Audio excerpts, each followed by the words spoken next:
Good morning, good afternoon, and welcome to another CPC Strategy hosted webinar. This is our closing and final presentation for the Q4 e-commerce brand Accelerator virtual summit. So if this is your first time with us, welcome.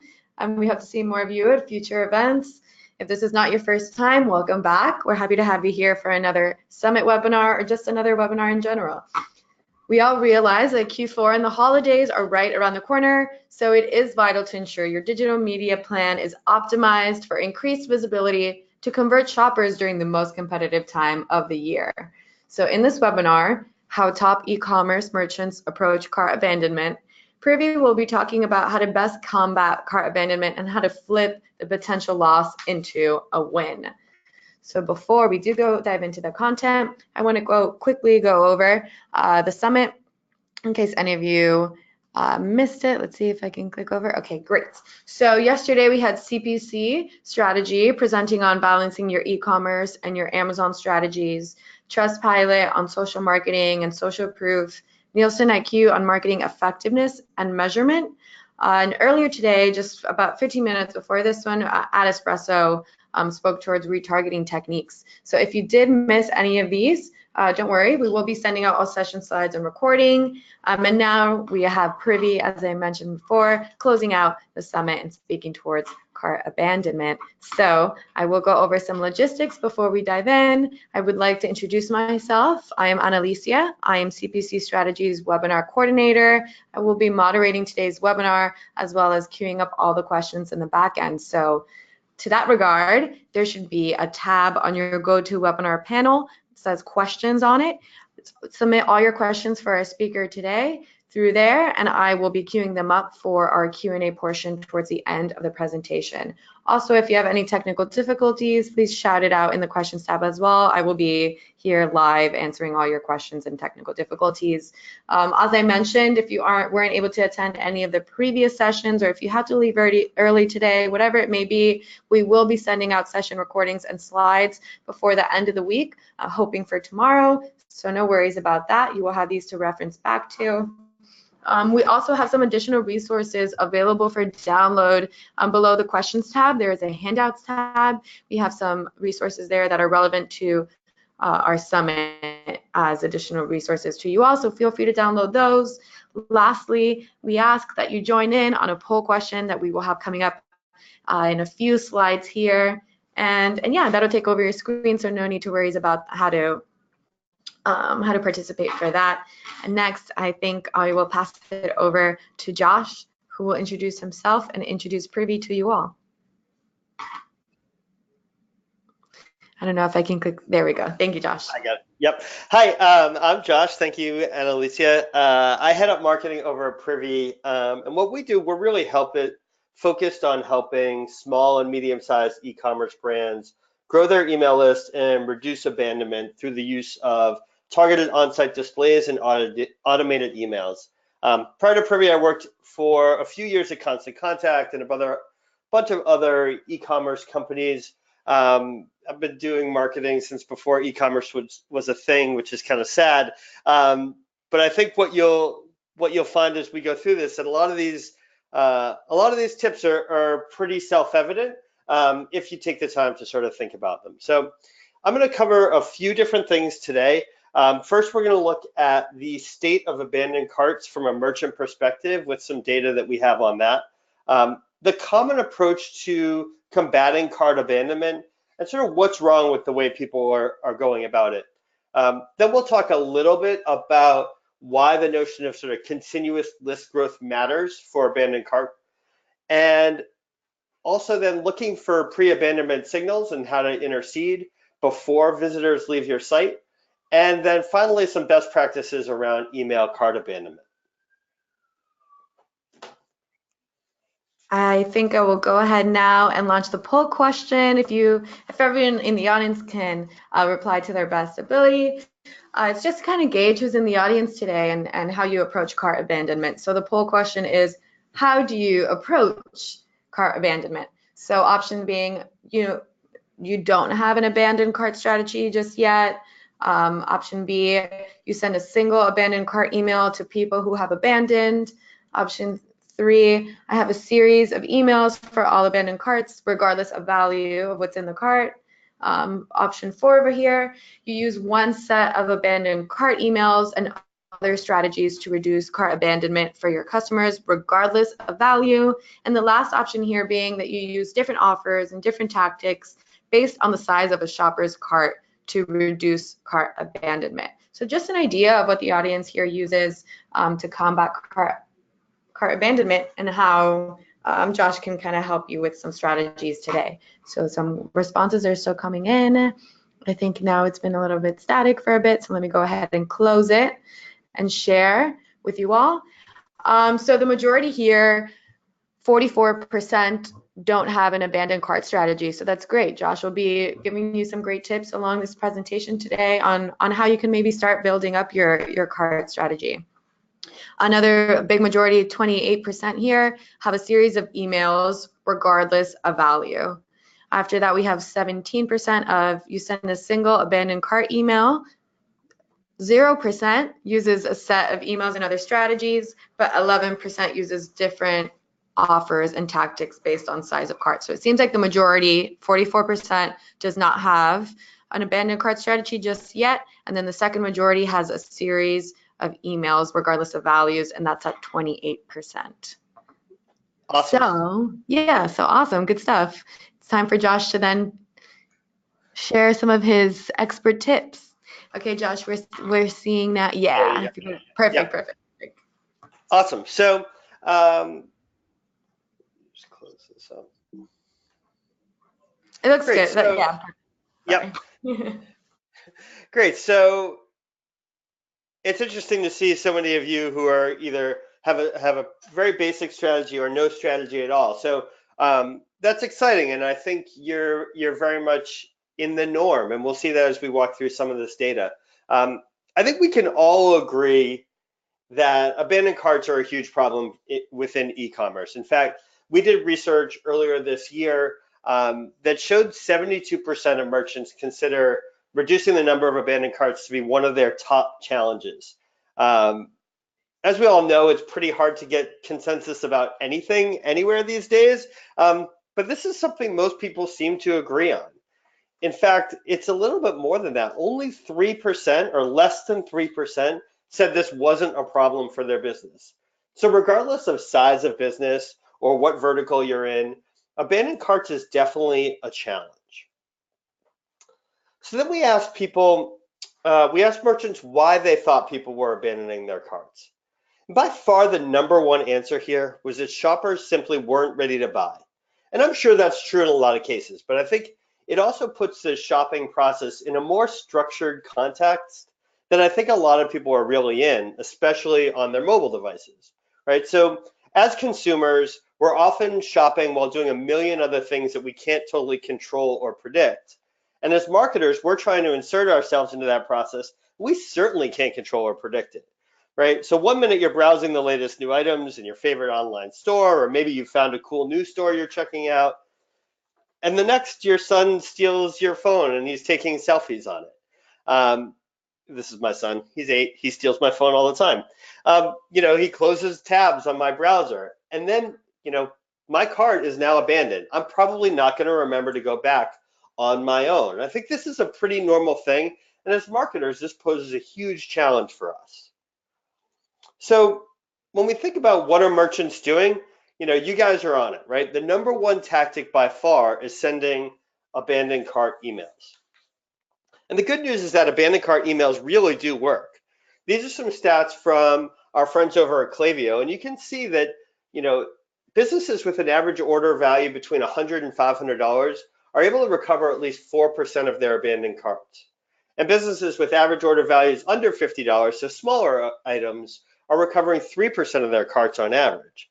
So even for smaller businesses here, the ROI is really good on abandoned cart emails, right? Let's say you're getting 100 abandoned carts each month, and you're saving 3%. We'll call each order $25. That's $75 in recovered revenue. Now that doesn't sound like a ton of money, but it's probably more than you're paying whoever your abandoned cart email provider is each month. You start to do that math out onto bigger ticket items, larger volumes of cart abandons, and the ROI gets really, really solid. Some of the other top choices are retargeting ads. If you sat in on the session earlier, you got a good dose of that. Improving the checkout process, running cart-saving pop-ups, and we'll talk about some of these more in a bit.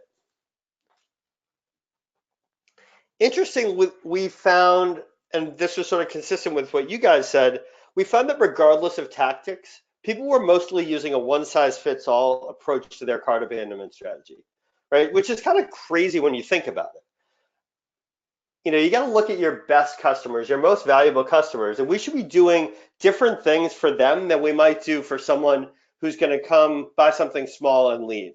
But most of us as marketers really aren't thinking about that. So we talked a little bit so far about the tactics that people are currently using, but I want to dive a little bit deeper into how most merchants are approaching their abandoned cart strategies here.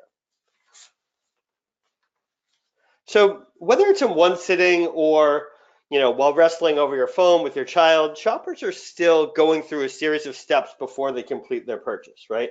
You need to get them to your site. They start to poke around. If they see something they like, they're adding it to their cart. You know, they get into the checkout flow, and hopefully they finish it and go all the way to buying. But what we found is that most quote unquote cart abandonment strategies are actually simply checkout abandonment strategies. That's because in most cases, people are relying on someone reaching the checkout step of this process and entering an email address before they can even send an email, right? So that leaves most of your funnel unable to receive an abandoned cart email from you. So the most successful merchants are actually focused on getting that first conversion much earlier in the process and getting permission to market to their shoppers. So we'll get into the details of each of these in a minute, but using things like welcome offers that get opt-ins and cart-saving pop-ups that reach people before they abandon can actually have a huge impact on your business and your cart abandonment strategy. Because once shoppers are actually known contacts, so that means they're cookied and they've opted in to receiving emails from you, you can create targeted offers sort of throughout the funnel and get those abandoned cart emails to a much wider pool of shoppers if they happen to abandon before they reach that deep part of the funnel where their email is needed for checkout. Basically, you're taking your pool of eligible recipients from the sad little kiddie pool to a beautiful Olympic-sized swimming pool, just by getting people to convert and opt in earlier in the process instead of requiring them to get all the way to checkout before you can send them an email. So the first key to growing that pool is really a focus on continuous list growth as a way to get people to opt into your marketing messages. Sometimes I talk to marketers or non-marketers and they're like, yeah, of course we're trying to grow our lists. You know, we have a sign-up box in the footer of our online store. And I kind of just go like, really, that's it? And I'm not saying you need to be like a car salesman who pounces on a shopper the second they enter your site, but not proactively asking someone to sign up for your email list, you're really giving yourself a much smaller chance of succeeding. You know, as the great Michael Scott well, I guess it was Wayne Gretzky said it first, you miss 100% of the shots that you don't take. If you don't ask someone to opt in, if you don't ask someone to give you their email address, you're simply not going to get it in a vast majority of cases because you're relying on people who are actively seeking out the opportunity to join your list. So there are a few places you can think about asking someone to opt in. And each place can work really well and gives you the chance to have a relevant message or offer to exactly what your shopper is experiencing. So, you know, the footer is sort of highlighted here. That does work. You should absolutely have an opt-in form in your footer. But you also want to take the opportunity to launch a welcome pop-up or something like that on your homepage. Or maybe if you have a blog in your store, as people are scrolling down the page, having a flyout come out on the right or left-hand side, say, like what you're seeing, sign up to receive more emails from us. Or on a product page, if maybe you can send them more information about the product they're looking at or new products that are coming down the line by using some sort of proactive ask for them to opt in. Same on the pricing page, whether that's, offering them a discount to continue, or maybe even just giving them a way to opt in for future discounts. Any way you look at it, there's a lot of different places where you can have contextual messages that are inserting themselves into the shopping experience. So here's a couple examples of this. The one on the left is for the Minnesota Vikings merchandise store. This is what greets you when you reach their website for the first time. I think it's on like a 5 or 10-second delay. And they know that people who are coming to their site are interested in what they're selling, but they want to make sure to get people to opt in right away. That way, they're joining the list, they can continue to market to them down the line. The one on the right is actually on Keen Footwear, right? So here they're actually giving away, this shows you how valuable an email address is to these businesses. The Vikings locker room is giving away 10% off a first purchase, where they're going to send you that code, give you a really good reason to sign up. Whereas the one on the right is going even further. Sign up, save $10 on your first order. And by the way, you're probably going to get free shipping. Right? Pretty good offer. That's how valuable the email address is to these businesses. Another great example of this is from a company called Fracture. They're a big podcast sponsor. So what they're doing, they're running a lot of discounts on podcast sponsorship, and they want people who are coming from those various podcast pages to have a consistent message. So you might hear a voiceover that's like 15% off your first print, and then you want to greet them through the use of targeting with that same message to create a consistent display, and again, get them to opt into your list. So whatever works for your brand, there's a number of different ways to go at this. Not everyone wants to give a discount, that's fine. We see a lot of success with things like sweepstakes or a downloadable PDF if you're not in e-commerce, or even something like a free gift with purchase or a discount. All of these things can work really, really well. Totally depends on your business.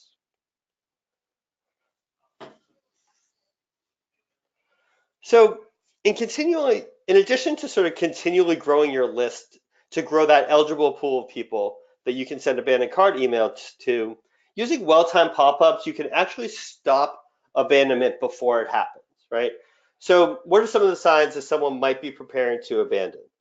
The most obvious is when someone moves their mouse towards the close tab, like that little X, or to close the browser on a desktop, or the back button, or a new tab on a mobile device. That's what we call exit intent. And we use that to trigger these messages. This is one from the Bruce Lee store. They do all sorts of fun things with theirs, obviously highly branded. And what we see is that when using in conjunction with cart value targeting, so saying, I'm going to show this message to people with $50 in their cart or more, and then we're going to only show this if someone is on the cart page or the checkout page, we've seen as high as 10 to 15% conversion on this, right? You can have a really big impact by getting people to opt in before they go, and frankly, getting them to continue shopping in a lot of cases when they had decided to leave. Another sign might be that someone has been on your store with something in their cart for a long time, like way more than whatever your normal length of page view is, right? That means they might be confused or they might be getting distracted. This is a great time to insert some sort of attention-grabbing message that encourages them to keep shopping or at least join your email list, again, in exchange for some sort of special offer. So here's an example of sort of a one-size-fits-all cart saver. So this is a pop-up that is triggered by exit intent. It's targeted only at new contacts. So if you're already on the list, you're never going to see this. And what they've done here is they've said, anyone with anything in their cart that is on the cart or checkout page and they go to abandon, we're going to trigger this message. And they've actually gotten close to maybe even be higher than a 40% redemption rate. So that means people who signed up, 40% of them went on to make a purchase. This next example is sort of part of what I call a tiered cart abandonment strategy, or a tiered cart saver strategy. So these guys have one offer for people with less than $100 in their cart and another for people over $100 in their cart. So in this case, they're using a simple pop-up, right? something any of us can design with a little bit of effort. And they're using this to reach people on the cart or checkout page with at least $100 in their cart when they attempt to leave. And they're getting almost 50% of people who sign up for the offer to make a purchase.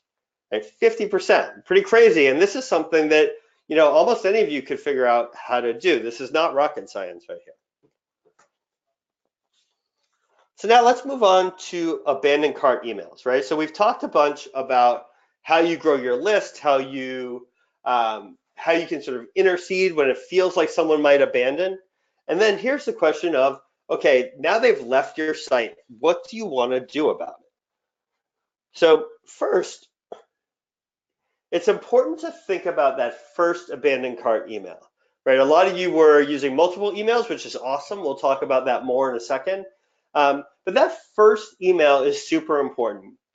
And I think you really want to like assume good intent in this case, right? So that means you treat it more like a reminder message than a sales message. Like, hey, you know, you were shopping. We'll show a couple of examples, not getting the words out of my mouth, but the key here is that urgency is important. Send it within the first 1 to 2 hours and give them that gateway to complete their purchase, right? Make it super easy to get back to your website and continue shopping. So this example is from Chubby's. They're an e-commerce store, and they do a really good job making the email timely and straight to the point, right? It's also fun and branded, right? It's not come back, make a purchase. It's please allow me to transport you back to your internet shopping cart, right? It's very on brand and fun, but there's also nothing wasted here, right? So they've given you an easy path to the cart, but they're also very transparent about why you're getting the email, right? And I like that their subject line includes all of those messages, right? It's let me teleport you back to your cart free of charge. Pretty simple, pretty cool, but very on brand. So here are a few other examples I really like. The first one is from DoorDash. Again, very simple, very to the point. They're not doing anything fancy. All they're saying is you never finished your checkout. This is an online ordering company for food delivery. So they're like, you started this, obviously you're still hungry. Everything's right where you left it, and it's lonely without you. One click to get back to your cart, right? In this middle example, same things. You know, again, kind of fun. If you add things to an online shopping bag, but no one's around to check it out, does it make a sound? No, but it does trigger this email. Again, very transparent with a link back to their cart. Something any of us can put together. And then Patagonia, I really like it because it's again, very on brand for them. Ready to dive back in. We noticed you left some gear behind, and you know, go back and complete your order. So all of these do a really nice job of saying exactly why you're getting the email and not being super pushy about it, but also giving you a very easy way to get back to your purchase. So when we think about that first email, as I said, it's very much a reminder email. But there's actually a huge opportunity to save more carts by sending more abandoned cart emails. So as you can see with this data from a study by OmniSend, the order count for merchants sending multiple emails is significantly higher than those sending one email, right? So if that first email is a reminder, the second should be more value-based. There's a couple ways you can go at that. There's data that I have that I can share too. Klaviyo did a really nice report on this earlier this year where they talked about the revenue per recipient going up. You know, and there's definitely a drop off from email 1 to 2 and to 3, but definitely not enough to make it not worth sending the emails. So what you want to do is take that first email that was relatively straightforward. I think you want to take it a little bit further with your second email. So maybe that means including your most popular products. Don't rely necessarily that they want the things that are in their cart. Instead, think about what are related items or what are the most popular items I have that they might be interested in, right? This can be a little bit more salesy. You can add a testimonial in there. You might want to offer a discount. Even if you didn't in your first abandoned cart email, you might want to offer a discount in this one to get them to complete the purchase. Because you're probably now 24 hours or 48 hours into the process, most shoppers are going to need a little bit more of a push to complete their purchase. So here are a couple examples of that. Levi's is the one in the middle. They're offering 25% off your purchase as part of their email. I really like this one from Farfetch. It's got a timer right in it, driving urgency. So they're giving you an offer, but they're also setting some boundaries on it. And here, this one on the left, which is just sort of a mock-up I found, does a really nice job of including customer reviews for their products right in that second email. Right, they're delivering more value and they're introducing more of their brand to the shopper. So it's a lot of information in there. I went a little bit faster than planned, so we'll have plenty of time for questions. But I think there's three key takeaways here, right? So the first is, you'll get the slides and all of that, as Annalicia said. The first is thinking about cart recovery only at the time of abandonment is just not enough. You really need to be thinking about, how do you grow that list continually? How are you getting people to opt in so that when someone abandons their cart, you have permission to get back to them and drive them back to your site? So that's number one. The second is that the combination of on-site displays and email can really help you reduce abandonment to begin with and increase recovery once someone has abandoned. And then the last takeaway here is that building that series of cart recovery emails can materially impact your business, right? A lot of people will worry, oh, I'm sending too much, but the data shows that it really works. And as you guys know, a lot of you are already doing this, that second and third email can definitely drive sales. So now's the part where I get to plug Privy just for a second. So my company, Privy, Privy.com, offers a platform to do a lot of the things that we've talked about today. We work with merchants of all different sizes and have pricing plans to meet the needs of a wide array of businesses. So if you want to check us out, no pressure to do so. There's other companies who do similar things almost as well as we do. Can't say as well, still a marketing guy. If you decide to upgrade, you can use the code CPC30 at checkout, and you'll actually get 30% off your subscription for the first 3 months on our Plus plan or our Commerce plan. That'll let you do almost everything that we talked about today. We also have a really affordable email plan for sending automated emails like abandoned carts and newsletters. If you have any questions about that or you're interested in the details, you can hit me up directly at josh@privy.com, or you can just check us out on the website, pitch over. And with that, I will open it up for some questions. Thank you so much. Thanks, Josh, for that great presentation. I thoroughly enjoyed it. Should we be expecting a cart abandonment email from Privy after this? That's a great question. I'm going to have to whip one up right after that. So I know you definitely cleared up some questions along the way, but now we have time to go over some that we didn't get to. So I'll start it off with Janet's question, and she's wondering if you would recommend running a welcome pop-up and an exit intent pop-up. Would you use the same code for both, or I guess the same offer for both, a welcome and an exit intent? Sure. So that's a great question, and I think it's okay to use the same offer, but what you don't want to do is use the same message. So when you're doing sort of a warm greeting to your site, you want to be friendly and engaging. When you're doing that exit pop-up, when someone goes to leave, you're going to want to be aggressive is the wrong word, but I'd say bolder in sort of your color choices and your text choices, and you want to grab their attention because they're already starting to go away.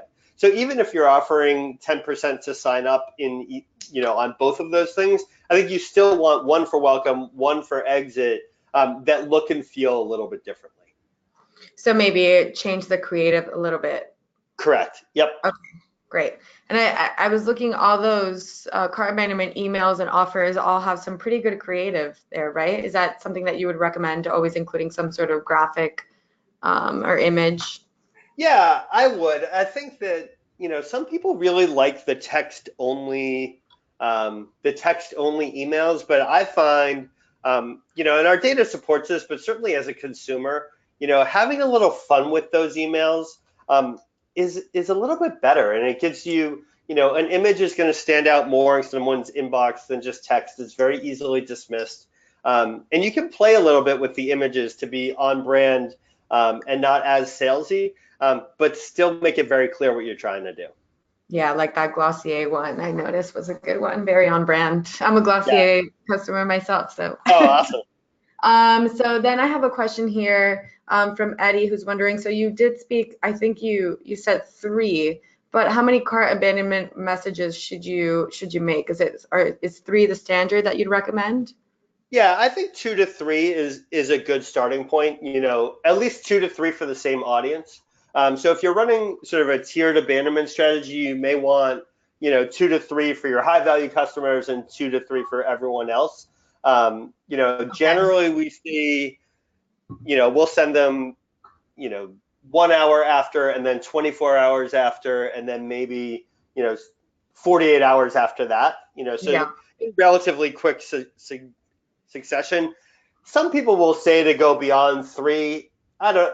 That's where you start to see a little bit of a drop off in the data, and you do run more of a risk of annoying people. So I usually recommend 2 to 3.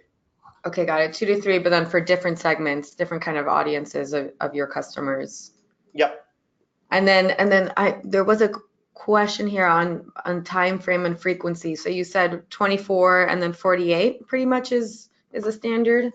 Yeah, usually so 1 to 2 hours after someone abandons, that first one should go. And then 24 hours later, and then another 24 or 48 after that. Okay, great. So hopefully we answer your question there, Alma. And then we have a question here from Angie. Well, that was her question.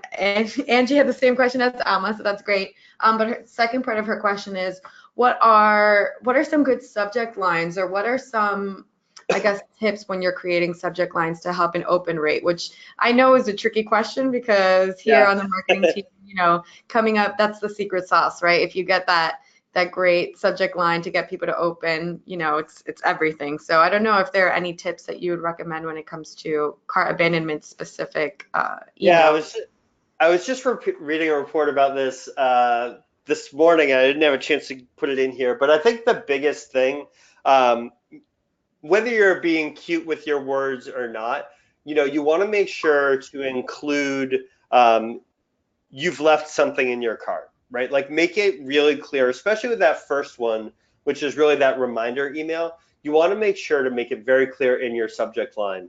Um, I forget the numbers off the top of my head, but there were definitely the messages that included the notion of you left something in your cart, come on back, performed significantly better from an open rate and a click rate perspective than ones Okay. that didn't. Okay, that's great to know. Cool. Hopefully we answered your questions there, Angie. And then Lauren is wondering, what kind of offers do you recommend for website visitors in order to capture their email, I guess, upon their first visit, is what she means? Yep, sure. So the most common offer is probably like 10% off your first purchase. That works really, really well. It's enough that it incents people to sign up without giving too much away. That's definitely the most common offer that we see. If you're a brand that doesn't like to do discounts, you can just get people to opt in. But if you're going to do an offer, I definitely recommend that 10% off is a great way to start.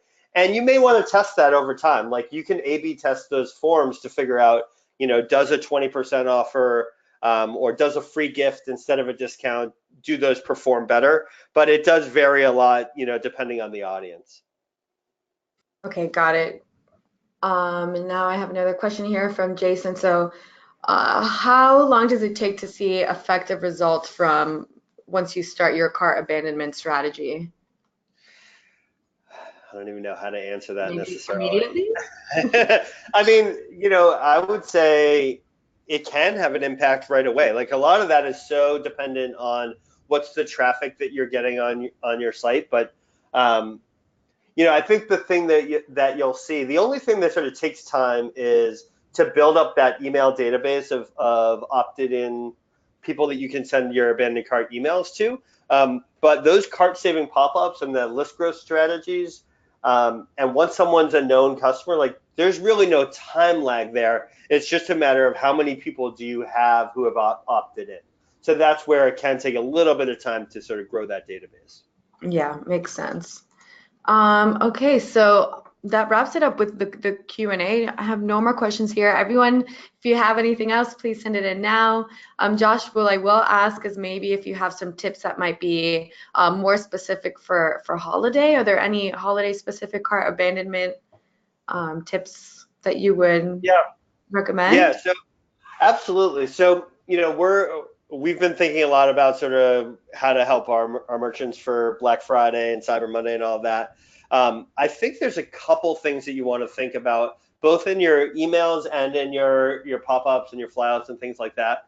One is to create that really solid offer, but also have a very clear beginning and end to the offer, right? If you're really focused on driving a special promotion over the course of Black Friday weekend, make sure that you're telling people about it ahead of time. You're telling people when it starts.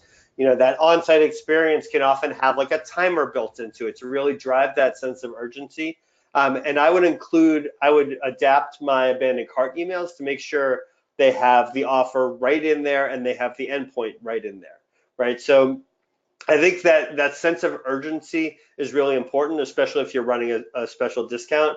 I think also in the playful parts of it, whether it's in your copy or your design, there's sort of two ways you can go with that. One is more of a holiday theme. The other is in sort of like the stressed out part of the holidays. So I would just try to make it as appropriate to the mindset that your shoppers have, and speak directly to that in a way that fits your brand. Okay, got it. Okay, some good tips there. So I wanted to say thank you for addressing all of our Q&As in this last 10 minutes. Fortunately, no more Q&A, so I think that's going to be the wrap up for this presentation. So thank you, Josh, for closing out the summit with a bang. I thoroughly enjoyed your presentation. I, for one, am a huge sucker for cart abandonment emails, so I enjoyed this one. And I want to give a huge thank you to our audience as well. We understand that the time is extremely valuable, so we are extremely thankful that you chose to spend it here with us. So signing off from CPC Strategy in San Diego, this is Annalicia.